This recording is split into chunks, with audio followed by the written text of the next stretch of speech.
Our next guest made headlines this past weekend with his responses to government as usual in Washington. Joining me now with his first reaction to President Obama's State of the Union address, Senator Ted Cruz. Senator, good to see you tonight. And your thoughts on the president's message this evening? Well, Megan, it's always great to join you. I thought the speech tonight was really disappointing.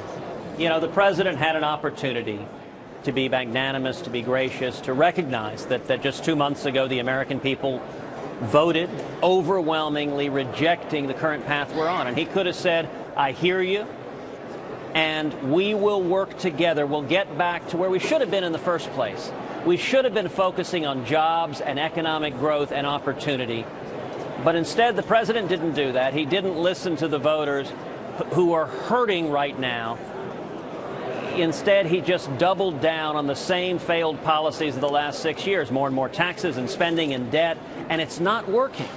And it really was disappointing to see the president refusing to acknowledge the overwhelming sentiment of the American people that we want a different path. We want robust economic growth. We want people to be able to achieve the American dream, and that's getting harder and harder right now. He says it is working. He calls it middle-class economics and says the verdict is in. It's working. Some of the stats offered by the president and in some of the news reports today: unemployment down to 5.6%, gasoline prices down, stock markets are up, economy grew by 5% in the third quarter of last year, its fastest rate in more than a decade. How can you hit him on the economy?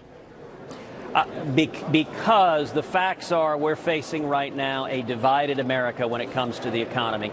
It is true that the top 1% are doing great under Barack Obama. Today, the top 1% earn a higher share of our national income than any year since 1928. The sad reality is, with big government under the Obama administration, the rich and powerful, those who walk the corridors of power in the Obama administration, have gotten fat and happy. But working men and women across this country, we have the lowest labor force participation since 1978. The reason the unemployment rate keeps falling is millions of people keep dropping out of the workforce altogether, so they're not counted in that number. And I'll tell you, wage stagnation. For over a decade now, median wages have stagnated, and this is an administration that benefits those with connections to Washington, with influence, and hardworking men and women are finding it just harder to make ends meet. We need to be fighting for the working men and women, not those with power in Washington. The president says he wants to work with Republicans, and yet came out tonight in no uncertain terms and really threatened at least 4 vetoes on several matters, from the rollback of his immigration policies to Iran sanctions to Keystone Pipeline, and on it went, Obamacare changes and so on.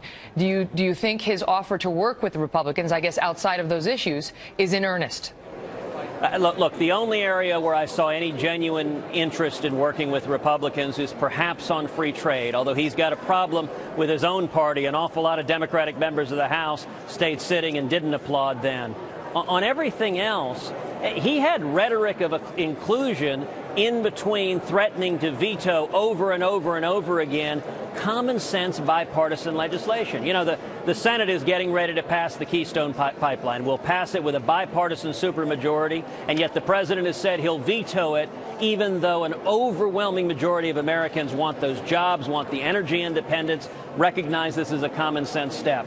Iran sanctions is another example. There are enormous threats. The greatest threat to our national security is Iran acquiring a nuclear weapons capability, and yet the president is dug in on a negotiation strategy that is making it more likely that Iran acquires nukes. Last question, quickly, on this. Do you think that the president was setting the stage for the next Democratic presidential candidate? Oh, I think he was trying to, and I think he hopes that the next candidate engages in the same far-left policies. This is a man of the left. You know, it reminds me of the classic Saturday Night Live skit with Christopher Walken, where, if you remember, there's a band playing, and his solution to every problem is more cowbell, more cowbell.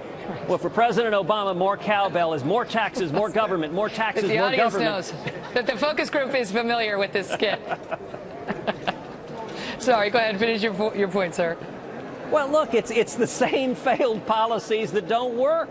And we ought to come together. Economic growth should be a bipartisan objective, and I think Congress needs to lead. If the president's not going to lead, it's incumbent on us to lead and to listen to the American people and to work to bring back economic growth and jobs. Senator Ted Cruz, great to see you.